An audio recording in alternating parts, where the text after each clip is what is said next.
तो यह संवैधानिक अधिकारों का हनन है।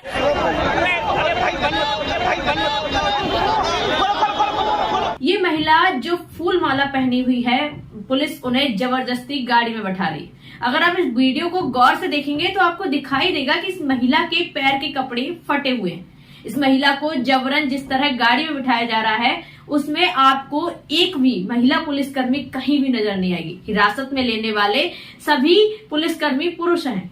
क्या आप जानते हैं कि महिला कौन है और इनको क्यों इस तरह से जबरन गाड़ी में बिठाया जा रहा है?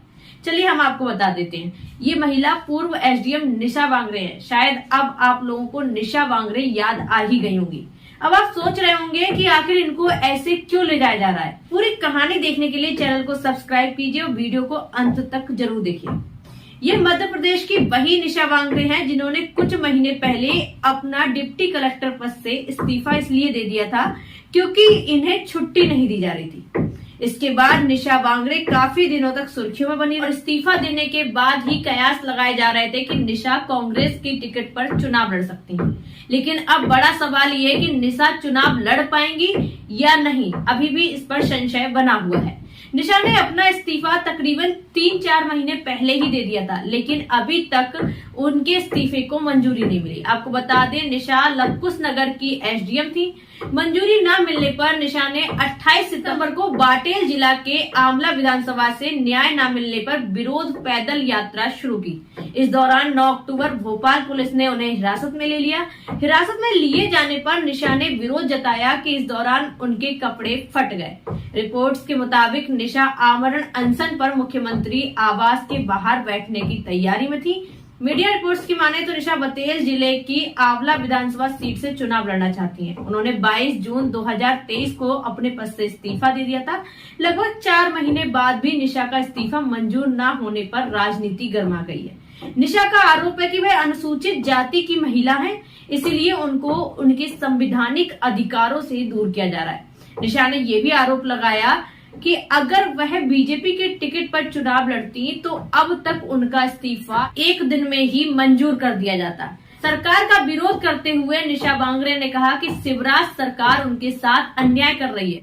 9 अक्टूबर को विरोध प्रदर्शन के दौरान निशा के हाथ में भीमराव अंबेडकर की एक तस्वीर थी। निशा ने यह भी आरोप लगाया कि प्रशासन के द्वारा भीमराव अंबेडकर का वो पोस्टर तक फाड़ दिया। निशा ने यह भी कहा कि आज एक दलित बेटी के कपड़े फाड़ दिए गए, वह अपने लिए संघर्ष कर रही है। निशा ने अपने सोशल प्लेटफॉर्म एक्स पर लिखा कि जुल्मी कब तक जुल्म करेगा, सत्ता के हथियारों से चप्पा चप्पा गूंज उठेगा इनकलाब के नारों से। आंवला से जारी न्याय पद यात्रा से भोपाल पहुंचने पर बोर्ड ऑफिस चौराहे पर शिवराज मामा की तानाशाह सरकार के द्वारा की गई बर्बरता शर्मसार और कलंकित करने वाली है।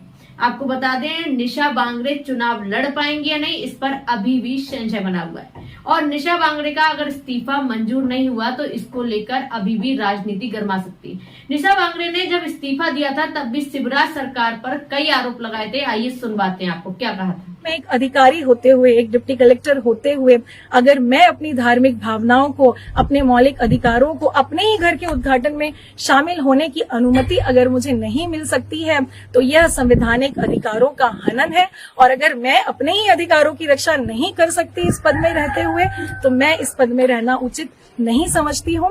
निशा वांगरे का इस्तीफा स्वीकार नहीं किया गया तो वो चुनाव नहीं लड़ पाएगी, क्योंकि नियम के मुताबिक जो सरकारी अधिकारी होते हैं वो चुनाव नहीं लड़ सकते। संवैधानिक पद पर बने हुए हैं तब तक वह चुनाव नहीं लड़ सकते हैं। तो निशा का अगर इस्तीफा स्वीकार नहीं हुआ तो निशा चुनाव नहीं लड़ पाएगी।